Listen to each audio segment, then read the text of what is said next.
Хайырлы ирте, илнең төп телеканалында Татарстан яңалыклары, студияда Чулпан Әмири, безнең бүгенге чыгарылышта. Буа районының Түбән Наратбаш һәм Бикмурас авылларында яшәүчеләрне тыңгысыз Рәшит Нәфиқов маскировка шелтәрләрен үрү серләренә өйрәткән. Гомере буе журналист булып эшләгән Әлмира Әдиятуллина исемендәге премия булдырылды. Йөгереп үткән ел Түбән Камада сәламәтлек һәм сәламәт яшәү рәвеше елын спорт бәйрәме белән тамамладылар.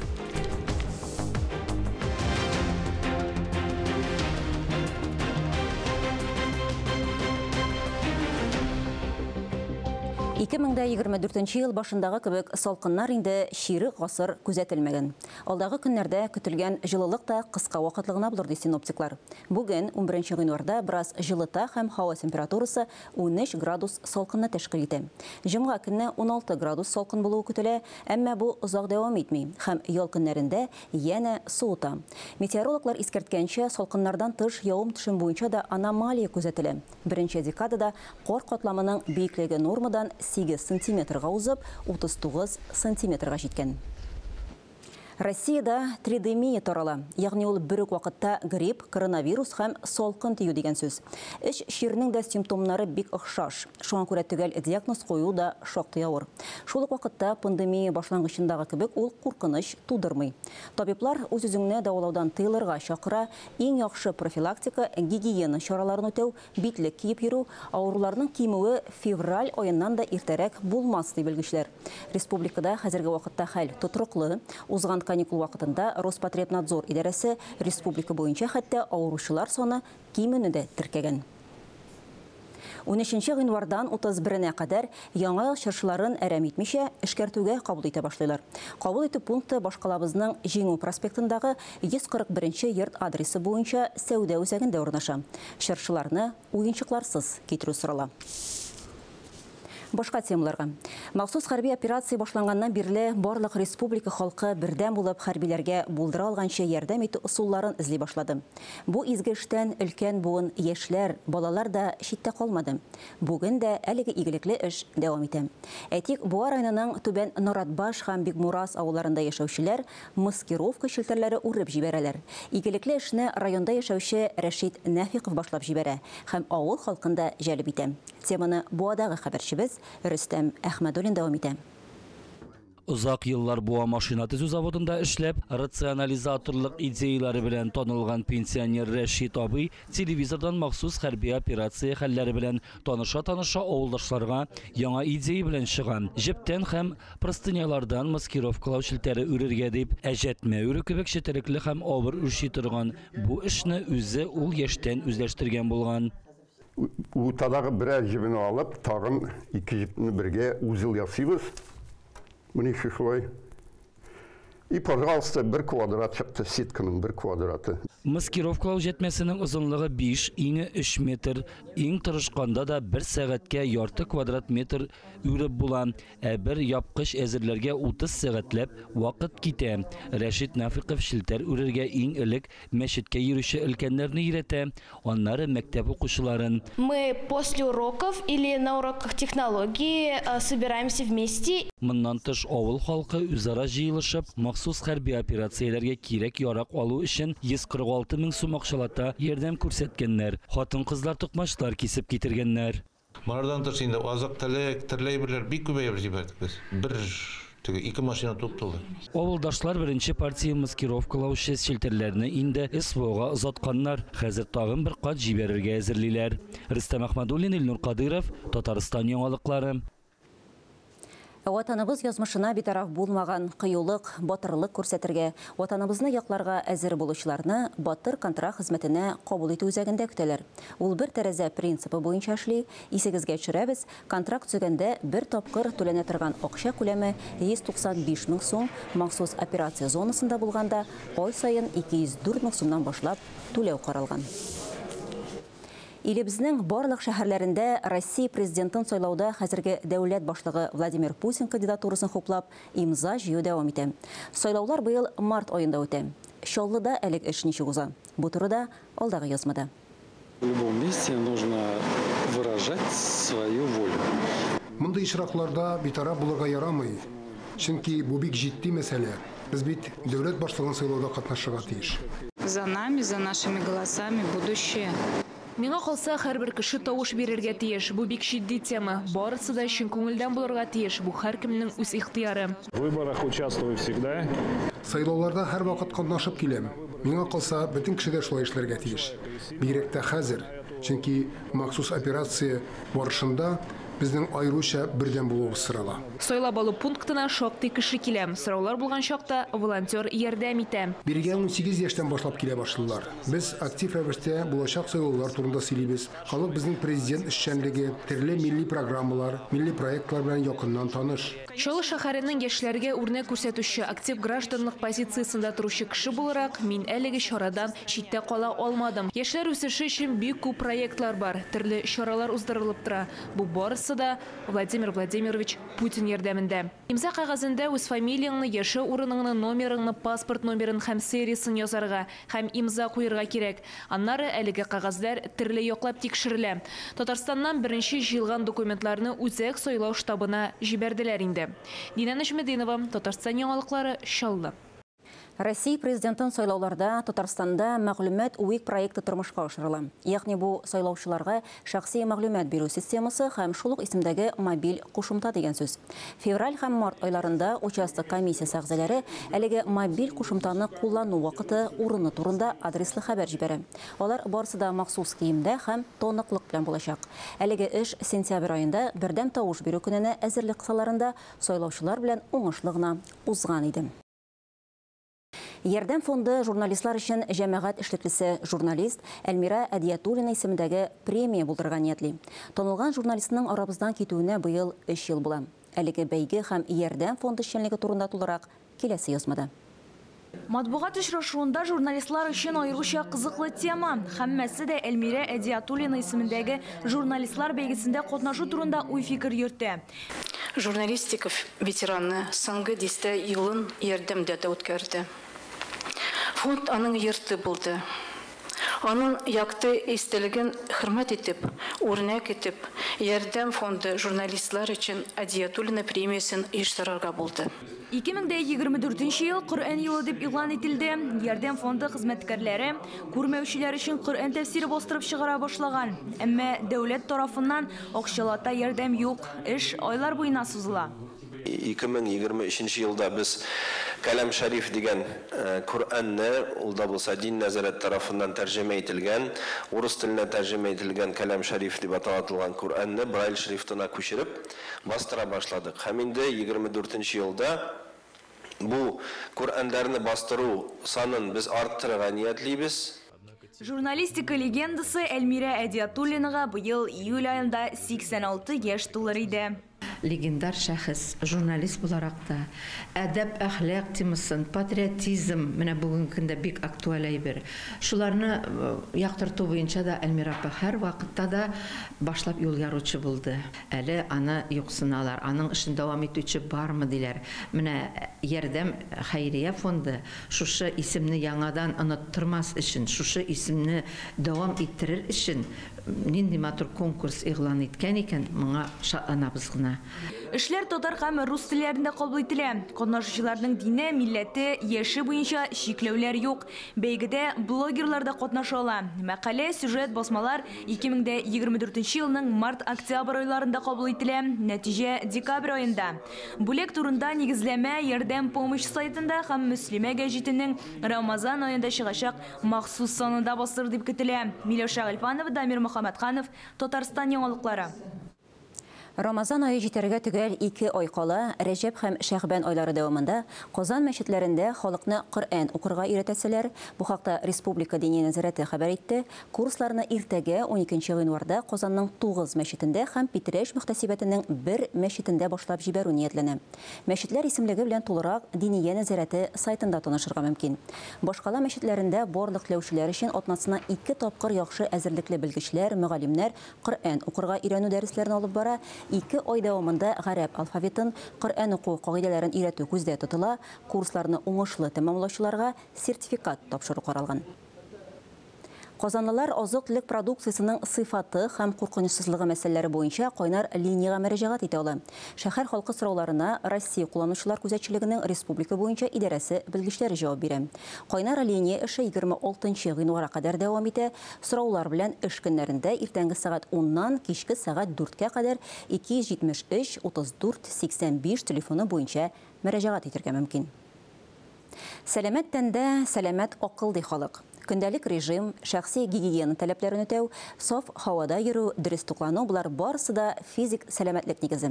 Шушы көннәрдә Түбән-Кама районының гаилә паркында 100дән артык спорт сөючеләр җыелды. Төрле буынны берләштергән спорт бәйрәмендә Түбән-Камада хәбәрчебез Альбина Валиева да булып кайтты. Старт алдыннан буыннарны яздыру күнүгеләре. Кыш бабай белән кар кызы хәрәкәтләр күрсәтә, шәһәрдәшләр кабатлый. Гаилә паркы спорт мәйданына әйләнә. 3, 2, 1. Катнашучылар арасында профессионаллар да, хәвескәрләр дә бар. Аларга 5 километр дистанцияны узарга кирәк. Берәүләр йөгерүдә үз көчләрен сыный. Шулай тәмамлыйбыз, ләкин без бит башладык кына бит әле. Хәзер дәвам итәргә кирәк. Ел белән башладык һәм тормышыбызны шул спорт белән без дәвам итәргә тиешбез. Шулай. Икенчеләре Скандинавия йөреше белән узалар. Алар арасында 3нче Бон университетына йөрүчеләр дә бар. Олы яшьтәге студентлар әйтүенчә, спорт аларның тормышларында мөһим урын алып тора. Без бу скандинавский полкы белән хәзер 7 ел йөрибез. Менә мин бүген әле беренче тапкыр килдем. Менә миңа медальләр бирделәр. Мин 10нчы кеше булып килдем. Эстафетага күпләр кушылды. Рамил Мулин әйтүенчә, аның максаты шәһәр халкын спорт белән шөгыльләнүгә җәлеп итү иде. Халкыбыз, үзебез шушы сәламәт тормышның кирәклеген аңлатыр өчен максат куйганык. Мин нәрсәгә өчен шатланам. Күп кенә кешеләр шушы әйтик акциягә кушылды һәм шунысы куаныч. Бу инде теге моның белән генә туктарырга тиеш түгел. Киләчәктә без шулай сәламәт тормыш, сәламәт яшәү рәвеше белән инде үзебезнең тормышыбызны алып барырга тиештер дип уйлыйбыз. Безнең өчен иң куанычы яхшы кәеф ди Түбән-Камалар. Бу көнне теләге булган һәркем кайнар чәй белән сыйланып, кыш бабай оештырган уеннарда катнаша алды. Альбина Вәлиева, Рафаль Рақыпов, Татарстан яңалыклары өчен Түбән-Камадан. Һәр як үзенең талантлы шәхесләре, кул эше осталары белән горурлана. Ә бит аларның күбесе үзләренә игътибарны юнәлтмичә, тыныч кына күңелләренә хуш килгән эш белән шөгыльләнә. Киләсе видеозмабыз да әнә шундый кул остасы, тукучы, 84 яшьлек Саба районының Күл-Бигәнәй авылында яшәүче Рәзинә апа Зиннурова турында. Кышның салкын көннәре, авылда эшләрнең бер тынган мәле. Морҗалардан төтен күккә юл алган һәр йортта үз җаена тормыш тәгәри. Һәр кемнең үз мәшәкате.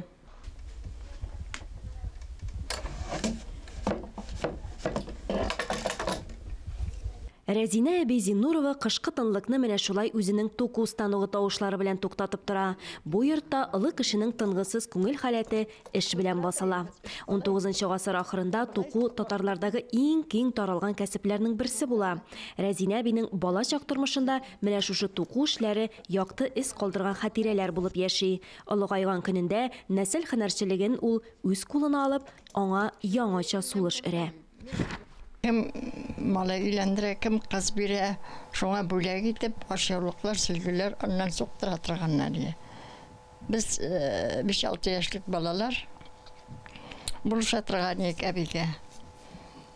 Шүрепләрен, шүрләрен сөрнәргә, җеп әзерләргә булышадыр ик. Менә шуннан соң күңелгә сыгып калган, мин аны гомер буе хыялланып йөрдем, хәтта ул станокның макетында ясамакчы әле. Азоннан сатып алып кайттырдык. Сөлге тастымаллар, намазлыклар, Коръән тышлыклары, шәл, шарфлар, гомумән хатын-кызга һәм көн күрештә нәрсә кирәк, шуларны суга ул. Эшләренең һәр кайсы күңеленә якын, якыннарына да менә дигән истәлек бүләкләр алар. Менә бу кичкенәсенә килтәсең. Бу бирдо дип атала. Саба районына Чиләбе өлкәсеннән килен булып төшә ул. Аккүл-Бигәнәй егете Гомәр алар шәһәрендә хәрби хезмәтен үтә. Яшьләр кавышып, шунда тормыш кырып җибәрә. Гомәр әнисенең бердәнбер баласы булгач, төп йортка кайтып аны тәрбияләү бурычы яшь парны 1961 елда Бирегә кайтара. Рус телендә генә сөйләшкән Рәзинәне Шытсу мәктәбенә рус теле укытучысы итеп эшкә алалар. Башлангыч мәктәп директоры вазифасында алып бара. Зиннуровлар гаиләсендә бер артлы 3 бала туа. Дания, Венера, Дамир. Әти-әни үрнәгендә акыллы, гыйлемле булып үсәләр. Укытучы, табиб, инженер белеме алып, һөнәрләренә тугры калалар. Телефонда булдыра ул. Аның функцияларын бик тиз үзләштерә. Социаль челтәрдә үз сәхифәләрен ача. Дуслары санын арттыра. Әллә кайдагы язылучылары белән элемтәләр якынайтып языша. Кроссвордлар шишкәндә дә белми торган сорауларга мөрәҗәгать итәм ди. Бүтән эшне дә белә. Куркып тормыйды, безгә дәгән шундай булырга өйрәтә инде ныклап. Контактта страницасы бар. Ул языша. Рәзинә әби гарәпчәгә дә үзлегеннән өйрәнә. Коръәнне укып чыгуында горурланып әйтә. Улы Дамир да әнисе белән бергә дин сабаклары ала. Хаҗга да барып кайта. Уку, белем истәү, өйрәнү бу гаиләнең иң асыл сыйфатлары. Рәзинә әбинең укытучылык эше бер вакытта да китми. Мәктәп дәреслекләрендәге әдәби китапларны һаман да кайта-кайта укый ул. Мин русчанда укыйм, татарчанда укыйм. Хәзер Ana bir kış boyu Çexov, Anton Pavlovich Çexov'un kitabını okudum. Her şunda yazgan. Где талант, где творчество, там нет и болезни, там нет одиночества. Бу ханымнан девиз итеп алыр сыйфатлар һәркем өчендә бар. Тырышлык, үҗәтлек, эзләнүчәнлек, яңалыкка омтылу, тормыш бизәкләре һәм һәр бизәк артында матурлык яши. Ананы балалар игелеге, балаларны әни исәнлеге бәхетле итә. Бу бергәлектә яшәүнең асылы ачыла. Кешелек өчен иң кыйммәте дә шунда. Алия Галиуллина, Райля Галәвина, Рөстәм Хәлилов, Татарстан яңалыклары, Саба районы. Быйыл 17 гыйнварда Татарстанның халык язучысы, прозаик, драматург Аяз Гыйләҗевнең тууына 96 ел тула. Ел сайын язучының туган көнендә аның исемен йөрткән Чаллы татар дәүләт драма театры Казанга сәфәр оештыруны күркәм гадәткә кертте. Быйыл да 17 гыйнвар көнне Адымнар мәктәбендә театр коллективы Болан спектаклен күрсәтә. Шул уңайдан бүгенге актуаль әңгәмә сәхифәсе кунаклары Чаллы театрының сәнгать җитәкчесе Олег Кинҗагулов һәм театрның артисты Марсель Мөсәвиров. Әңгәмәне Ония Гыйбадуллина алып бара. Без тапшыруыбызны башлап җибәрәбез. Исәнмесез? Исәнмесез. Хәерле көн. Театр битендә ул Аяз Гыйләҗев исемен йөртә сезнең. Коллективка берәр нинди өстәмә бурычлар, максатлар, җаваплылык өстәләме? Әлбәттә өстәлә, чөнки 20 елда яңа бина төзелеш эшләре беткәч, ачылыр алдыннан Мәдәният министры Ирада Хәбижан шундый конкурс игълан итте. Яңа бинага, яңа театрга, яңа адымга безнең театрга ниндидер исем кушарга. Шуннан соң инде Чаллы яшәүчеләре, безнең тамашачылар менә шул исемне тәкъдим иттеләр. Без шуңа риза булдык, аны кабул иттек. Һәм Аяз Гыйләҗевнең иҗаты бик бай, бик күп ничә 6 томлы мирасны калдырган. Күп кырлы жанрлар, романнар, пьесалар һәм аның әсәрләрендә менә үзенчәлекле ахаңы бар. Аның сәнгате яктан да, иштәлеге психологик яктан да карасаң, бу безнең театр өчен ниндидер маяк. Без спектакльләрне чыгарганда да спектакль зәвыклы, спектакль сыйфатлы булсын дип үзебезгә теге ни куйдык инде, шикләр дип әйтим. Шундый максатлар куеп эшлисез. Аяз Гыйләҗевнең әсәрләре репертуарыгызда ни дәрәҗәдә куела сезнең? Әлегә менә 3 сезон эчендә без баласын җыйган Балан эземнән пьесасы буенча Балан спектаклен чыгардык. Бу Аяз абыйның соңгы пьесасы Нәкыя апа сөйләгән буенча. Әлбәттә без артистлар белән аңа ниндидер яңа сулыш керттек һәм ул Аллага шөкер безнең репертуарда уңышлы бара. Без анда яңа яңа алымнар керттек, 3D формат. Аллаһы бергән булса, менә хәзер икенче әсәр турында уйлыйбыз. Ни өчен теге вакыт буенча айырмасы бик зур, чөнки Аяз Галәҗевне бер укудан аңлап булмый. Ул шундый тирән, анда үзенә күрә бер галәм, анда һәрбер сүзнең символы бар, һәрбер сүзнең хәрәкәте бар. Ачып бирүе кыенрак, әйме катлаулы процесс. Катлаулы процесс. Кыен түгел, катлаулы. Әмма дә ләкин бик кызык. Чөнки менә бу буланны эшләгәндә, артистлар белән эшләгәндә яңа философик фикерләр уйлап таптык. Яңа актуаль темалар, мәсәлән, теге шул пьесада яңгыраган иң теге төп авыр тема ул әлбәттә тел, гырыф-гадәтләрне яшь буынга күчерү һәм яшь буынның, яшь үсмернең үзен кабул итү. Башка театрларның куйганы булдымы ул булан? Ялгышмасам, юк. Юк. Сез демәк яңаша беренче сулыш өрүчеләр. Марсель әфәнде сөйләп китсә иде, сез бит Аяз Галәҗевнең туган көнен ел сайын шундый зур күләмле чаралар белән билгеләп үтәсез. Быелгы планнарыгыз нинди? Әлбәттә инде менә бөек легендар шәхесебезнең исемен йөртү безгә ул бик горурлык һәм дә шулай ук безгә ничектер аның исемен аклара кирәк һәм саклара кирәк һәм аны яңгыратып торырга кирәк. Без инде аның исемен аның туган көненә иң беренчеләрдән булып әлбәттә ул зиярат кылу һәм шулай инде төрле очрашулар безнең инде ул көнне булачак инде менә мәркәзебез Казанда, Адымнар мәктәбендә очрашулар һәм шулай ук бүтән инде менә радиостанцияларда, телевидениеларда очрашулар булачак артистларыбыз белән һәм шулай инде әлбәттә безнең инде Аяз Галәҗев яшәгән йортта аның инде тормыш иптәше Нәкый апа безне каршы ала, шулай бергәләп аралашып, матур итеп аны искә алабыз һәм бу безнең төп бурычыбыз дип уйлыйм. Артист кеше буларак сезнең өчен Аяз Галәҗевне сәхнәләштергәндә, рольләрен уйнаганда нәрсәгә игътибар итәргә кирәк? Ул хис кичерешләрме, ул фәлсәфи фикерләүме? Сездән, артистлардан ниндидер таләпләр бармы? Әлбәттә бар. Ул рольне эшләгәндә бит инде теге сүзен ятладың да, чыктың да, менә нәрсә язылган шуны уйладың түгел. Безнең күп эшебез үтә менә текст өстендә эшләгәндә. Аның укып чыгабыз, мәгънәсен эзлибез, нәрсә язылган, автор моның белән нәрсә әйтергә теләгән. Һәм инде менә әлеге көнгә туры китереп, әлеге проблемаларны шушыннан эзлибез. Һәм шушы текст аша без шуны чыгарырга тырышабыз. Һәм бу теге артистның гына үз эше генә түгел, режиссерның үз эше генә түгел, бу күмәк эш. Бергәләп барыбыз да менә шушыны чыгарырга һәм тамашачыларга күрсәтергә тырышабыз. Аяз абыйның юбилейына багышлап, аның исемен мәңгеләштерү, без үзебезнең театрда ювелир алтыннан эшләнгән алтын тамга эшләдек. Миннән теләк шул гына. Шулай ук кайнар дәрт белән эшләгез дип әйткән ул үзенең дустына, һәм без шул сүзләр белән кулланып алтын тамганы бүләк итәбез. Алайсам без сөйләшүебезне дә менә аның бер-ике җөмләсе белән тәмамлыйсыбыз килә. Һәр татар үз эшендә хан булырга яратылган.